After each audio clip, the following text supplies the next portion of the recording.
Hello, cruel world. My name is Dr. Sohom Das. I'm a consultant forensic psychiatrist. I assess mentally disordered offenders for a living so that you don't have to. Today's episode is about Anders Breivik, who's probably the most notorious and prolific mass shooter of all time. He killed 77 people in one killing spree. Wow.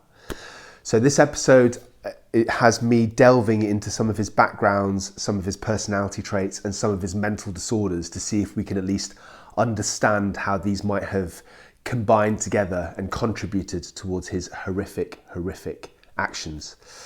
I do this episode with my man Andrew Gold from the On the Edge podcast. So go check out this episode. I know you're going to love it. It is really fascinating. Sit back, relax, and welcome to A Psych for Sore Minds. Okay, so aside from wanting to enlighten everybody about these fascinating, recesses of the mind, a big part of why we're doing this is also to share one another's channels with our own, with one another's fans.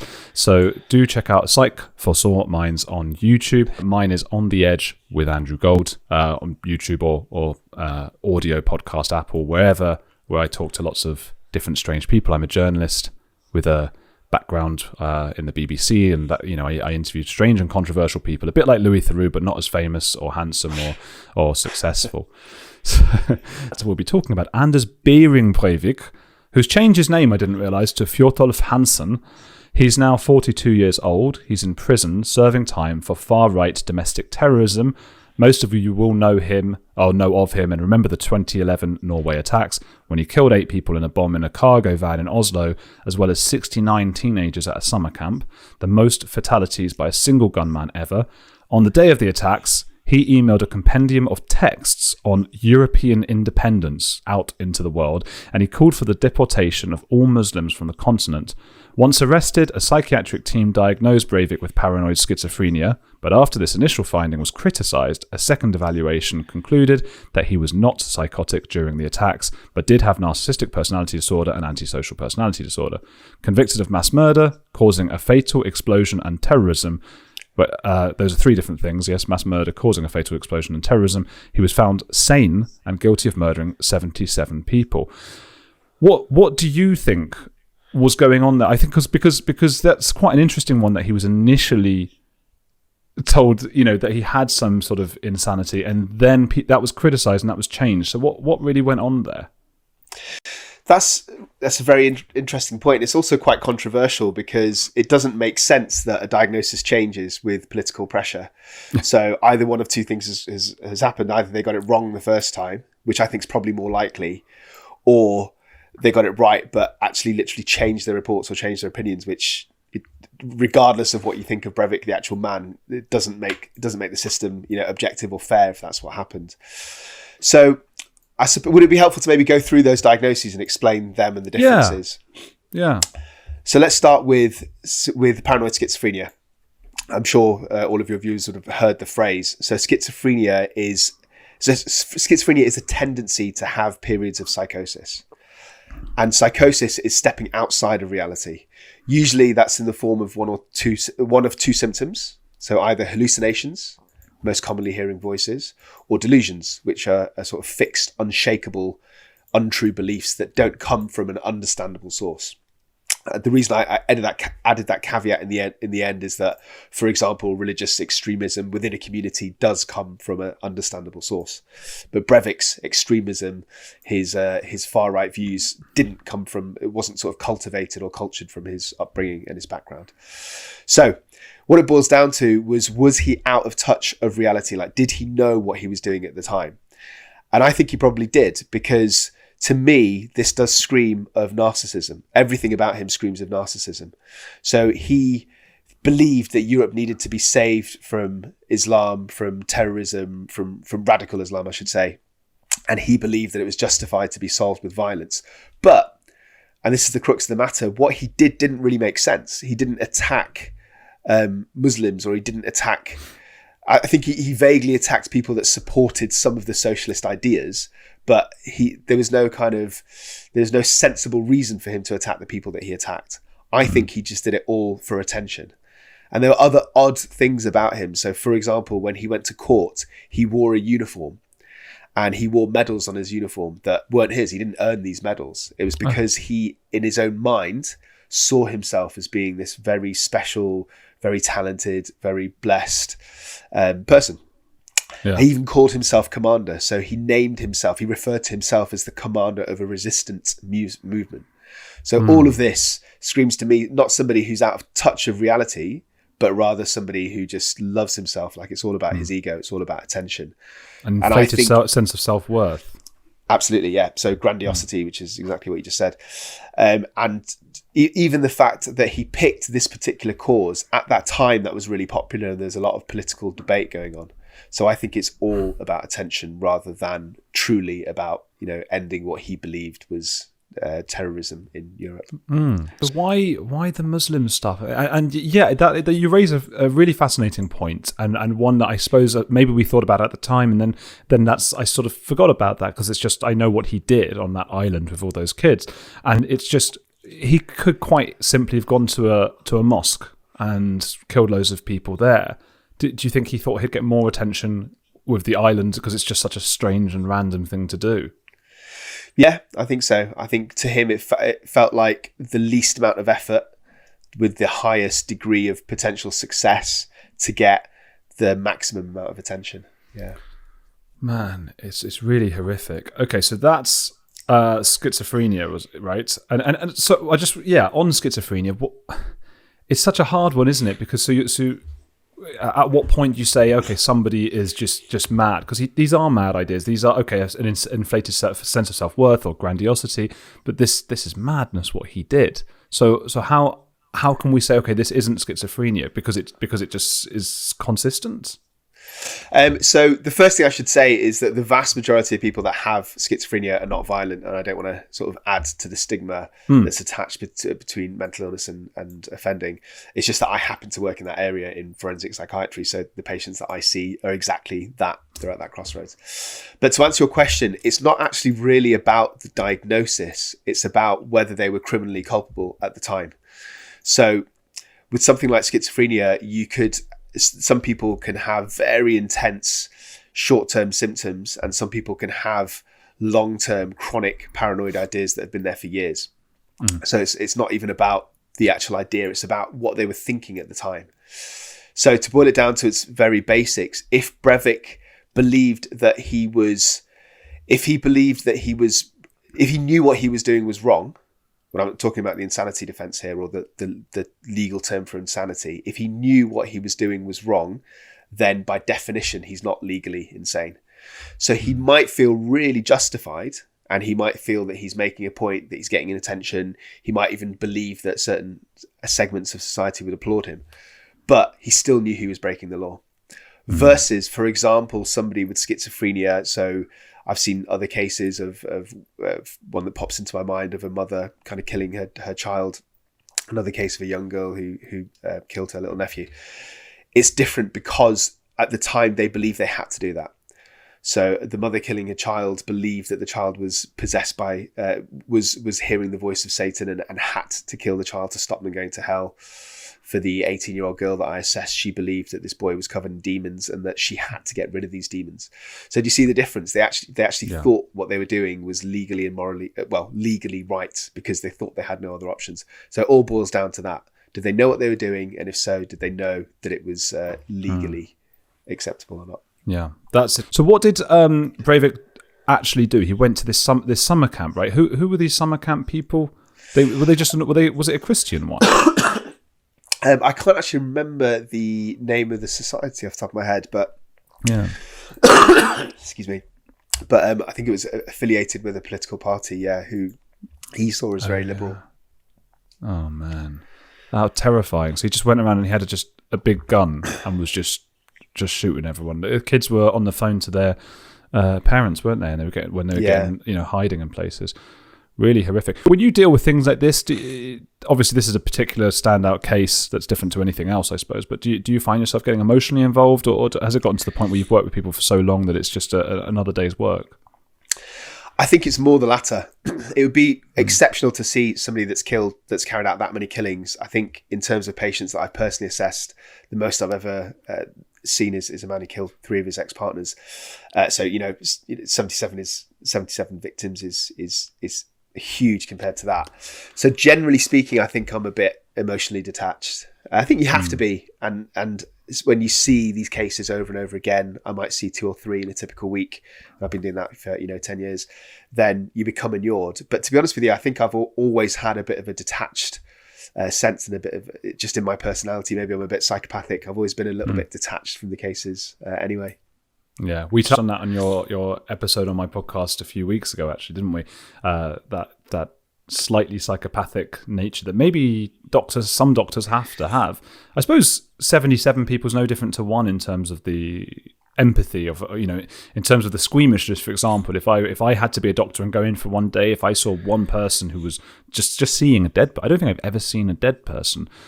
So I don't know how much difference it would make 77 or 1. I think either way it would just absolutely break me, because it would be such a strange thing. But it's not something I'm used to being around, I guess. I suppose the problem is if you do get too emotional, then it might affect the objectivity of what you're trying to assess. So to give you a specific, to think about this case specifically, I can't say for a fact this is what happened because I didn't see the individual reports. But if somebody gets too emotionally invested, a psychiatrist, then they might lean towards saying that Breivik didn't have a mental illness when he actually did, or that he wasn't that he was criminally responsible when he actually wasn't. And I suppose the problem with that is, firstly, why bother having the assessment in the first place? If the judge wants to only punish and not rehabilitate, then that's absolutely fine. That's the prerogative of the court. I have no problem with that. But don't have a forensic psychiatry assessment and then, either ignore it or have one that's false, because then it just kind of makes a mockery of the whole system. Yeah. So you have to be objective, I think, to a degree. And yet the opposite happened in this case, because he was said to be insane initially and then not. So why do you think that happened? I suppose it all boils down to the quality of the evidence. If the original reports, and I believe it was multiple reports, were watertight, and if they were really sure about the diagnosis. Unfortunately, this information is not out in the public domain, so I don't think we'll ever know for sure. But if they were really clear that these are the signs of schizophrenia, because there are other things that I've not talked about. So, for example, schizophrenia is associated with a cognitive blunting, which means that the average person, their speed thought processes decrease over time, which doesn't happen in narcissistic PD. So that's another factor. But so if they had all the different factors for schizophrenia and had a really strong argument that he was diagnosed with schizophrenia, and then the judges said, no, we're not really happy with that, then I can only assume that there was political pressure, that people wanted him to suffer and be punished as opposed to being rehabilitated, and that that pressure forced the psychiatrists to change their minds, if that's what happened. However, if the report was a bit wishy-washy and they didn't really have a lot of evidence, and they kind of, were saying we're not sure, but on balance it's schizophrenia, then I think it's a lot more reasonable for that opinion to be changed. Okay. Yeah, and to be honest, I mean, if you're locked up in a psychiatric ward for the rest of your life, that's suffering still, isn't it? Yeah, I mean, we would like to think of it as a place of rehabilitation, but yeah, your freedom's certainly gone. Yeah, and I think for the patients themselves, they probably feel in many ways it's like prison. I suppose that the main difference is that the ethos is slightly different. In prison, it's all about punishment. You might have access to some psychiatric help. You might have medication prescribed for you, for example, whereas in psychiatric units, the whole point is to rehabilitate. So the entire time you're trying to engage the patients with different forms of therapy, you're trying to kind of medicate them to the best of your ability. And was Breivik in your mind a psychopath? So I think he certainly had some of the traits of psychopathy. I mean, he goes to that question that he massively lacked any kind of empathy. He didn't care about the law, didn't care about the rights of others. But I don't think he was a classic psychopath, because he had all those bits and all the narcissistic bits, but he wasn't particularly manipulative or deceitful. So a classic psychopath is very charming and they get people on their side, whereas Breivik never had that. So if he was a psychopath, and I'm not talking about the kind of fringe right-wing people that just loved him because he was so violent and because he was, anti-radical Islam. I'm not talking about them. I'm talking about the average normal people, the press. They didn't go on his, they weren't on his side. They didn't try and they didn't try and sort of understand him, and they weren't bought in by his charms. For example, compared to Ted Bundy would be a great example of somebody who, even though he was on trial, he still charmed the reporters to a degree, the police even to a degree. They liked him, they connected with him, they sort of gave him a little bit of leeway. None of that happened to Breivik, so I don't think he's a classic psychopath. Helps if you're handsome though, like Ted Bundy. Yeah, does help. Yeah. Anders Breivik's got is that weasel face. If you're going to be a psychopath, then have the look. Yeah, well, that's like American Psycho, and then there's that series You, and there's that other one Dexter. Which I haven't seen those ones, but I know that they're very handsome men. So I think that must help get the viewer on board with the charms of the psychopath. I think a psychopath uses whatever's at their disposal, male or female. If it's looks, if it's sexuality, they use anything just to manipulate others. Really, one of the psychopaths I've had on my podcast was Emmy Thomas, and she talks a lot about how good looking she is. And that people are taken in by her looks, and she hides her face on the webcam. She puts sellotape, but I have seen her on some other videos where she didn't put the sellotape over the webcam, and I think people in general disagreed with her claim that she was really, really good looking. But she obviously felt that way because she had a inflated sense of self-worth. So yeah. So what do we know about Breivik's background or childhood that might have contributed to his personality? So from the bits and pieces that I know, he had a very bizarre childhood. So his father wasn't really around for most of it. But despite that, his father fought for custody for Breivik when he was little. And then he just suddenly disappeared and suddenly disowned him.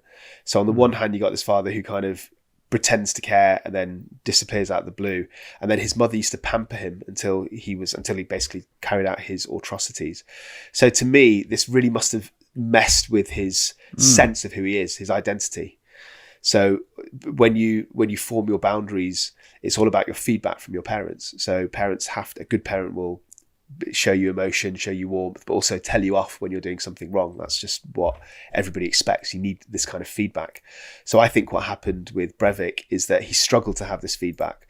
On the one hand, he had a mum who actually doted on him, and on the other hand, he had a father who was indifferent to him.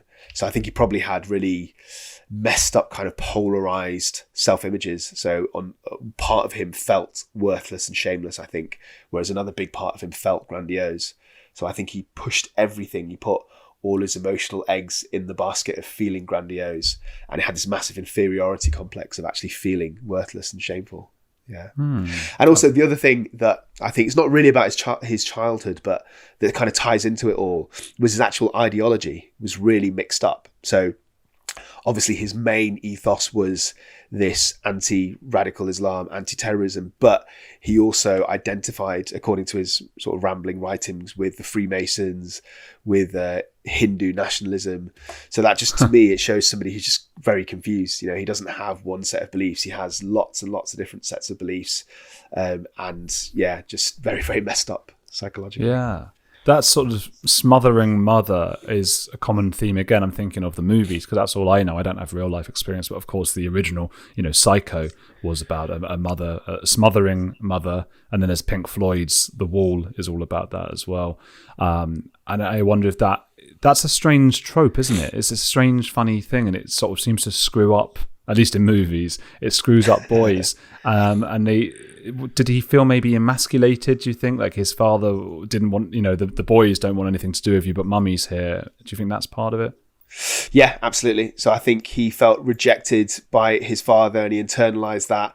And even before he carried out the atrocities, we know that he was also rejected by a few internet groups. So I believe he tried to join a gaming group, and they weren't interested. And then he even tried to push some of his political ideas into smaller internet fringe groups, and they also kind of dismissed him.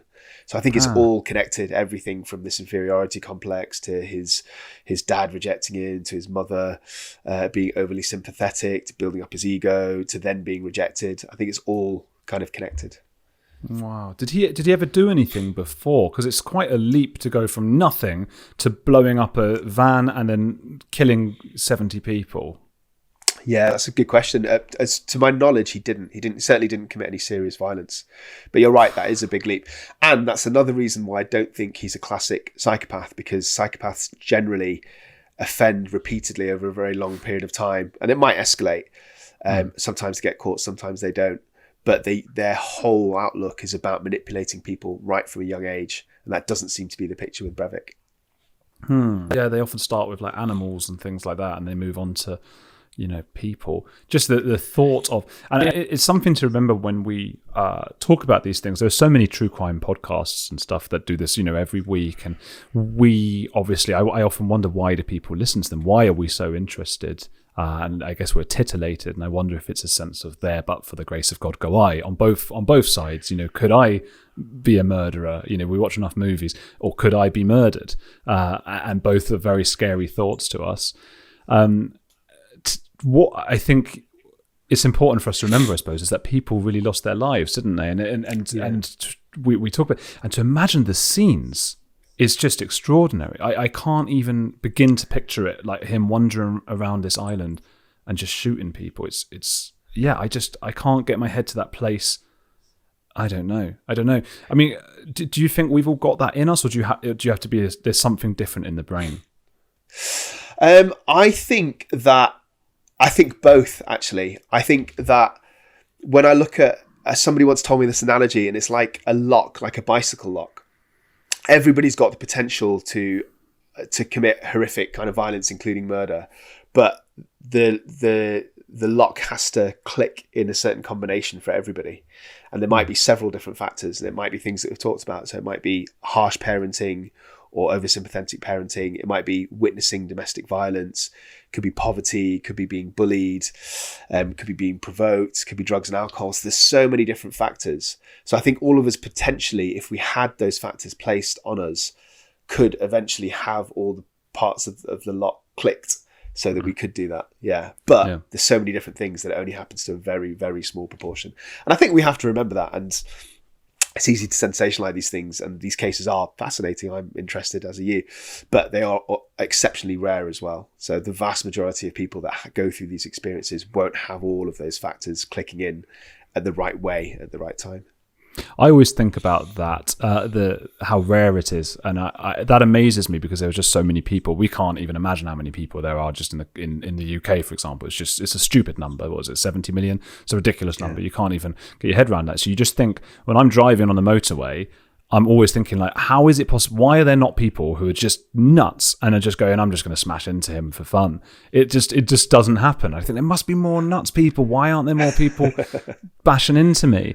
So that's quite a miracle. How close are you for your lock clicking? Could your lock ever click and turn you murderous? No, I don't think so. I think I'm generally quite in control of my emotions. I get frustrated, as do all people, but I've never had murderous thoughts. No, so can't come even close to that. No. Yeah, what about you? Very, very psychopathic answer that. No, I couldn't hurt a fly. But maybe I am one of those guys in a movie or whatever. Again, I'm thinking of movies and tropes and stuff, who's just always extra kind, then just flips one day because he's let people take advantage of him his whole life. But no, I think growing up tall was a big thing of that. An early memory I had when I was 13, because when I was 13 I was 6'3", right, which is like 192 for people with metric system, and luckily I didn't grow at all after that. I just stayed exactly that height and sort of filled out a bit. I was a beanpole. It was ridiculous.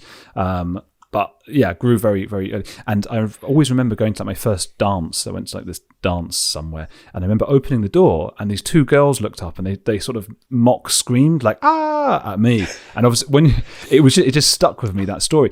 And I think when you're a lot of tall people that age as well feel the same way. I suppose we hang out and talk to each other, us the tall people, and you then. The last thing you want is to ever feel or be intimidating to anyone else. You want to. So it is interesting to see how these sort of childhood things probably affect you in different ways. So my movements became extra soft and to show I was extra calm. Any sports I played, I didn't want to be in football. I didn't want to be an attacker or a defender. I'd be like the winger. I want to be the guy who's like running and doing all the little instead of the hard guy. So I think these things affect us in different ways. And then I knew loads of short guys who were very aggressive, and I can understand how that must happen as well. But anyway, back to Breivik and less about me and my height and stuff. Would the case have been dealt with legally differently in the UK? I think the biggest difference would be his imprisonment. So my understanding is that in the Norwegian system, the maximum that anyone can have in prison for whatever crime is 21 years, which is what he was sentenced to. Obviously, they are not used to dealing with this magnitude of crime because it's exceptionally rare.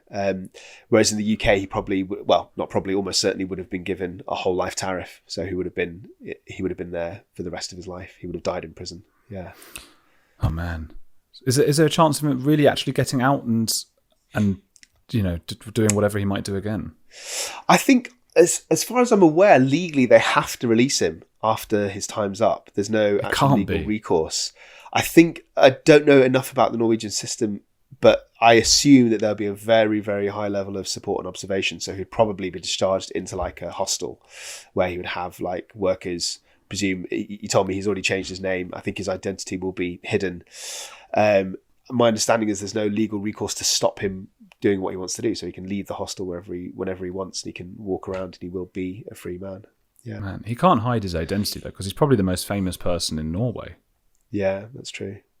Like we know what he looks like. He'd have to change his looks and stuff, and then Norway. Well, I guess it is big, but it's not in terms of population though. But he can't get out. He'll just kill people. Oh, I don't know. Do you think would he kill again? It's really hard to say without assessing him in person, and I suppose there's two ways of thinking about it. One way of thinking about it is that he is so narcissistic that. Because he's been rejected by the entire system. When I say that, I mean he didn't become this superstar, sort of infamous, celebrated terrorist. Instead, he got thrown into jail, and I imagine treated quite harshly in jail. So one argument is that his narcissistic shell has been broken, and he just wants to attack back. In which case, yeah, he absolutely has potential to kill again.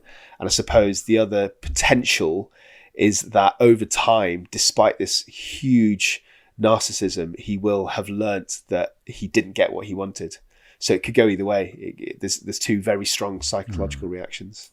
If I were him, I'd be sitting there every day, like plotting my revenge on society, because he must feel like everyone's against him and all this stuff. I just feel like he's got to have something plot. I mean, you wouldn't want him moving into a house near you, would you? I mean, can somebody who's committed this extreme level of violence ever be rehabilitated or released in your minds? I think that all depends on the degree of their personality and their symptoms and their degree of criminal culpability. So if we have another theoretical set of circumstances where Breivik definitely did have paranoid schizophrenia and he had delusions and he was acting directly on those delusions. So hypothetically, if he believed that all the people in the island were, evil assassins and they were going to kill everybody else in the world, for example, and he believed that he had to do that to save humankind.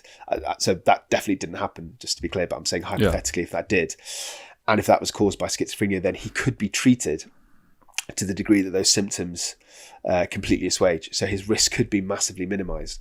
That's not to take away or detract from the horrific nature of his crime or the sadness and tragedy for all the victims. But in terms of thinking about it purely academically from a risk assessment point of view, you can make him safe. So as long as he took like a regular antipsychotic, say in an injectable form that he turned up for every couple of weeks, and as long as he was seen in the community on a regular basis to somebody to assess his mental state to make sure he's not relapsing, then in theory he could be released. Having said all that, the fact that he's got 77 victims is so high profile and so high risk, and it would be such an embarrassment to the system if he did go out and kill again, that I think that most people who'd be in charge of him, so the consultant forensic psychiatrist, if in those circumstances, if he had paranoid schizophrenia, would probably think it's just too big a risk.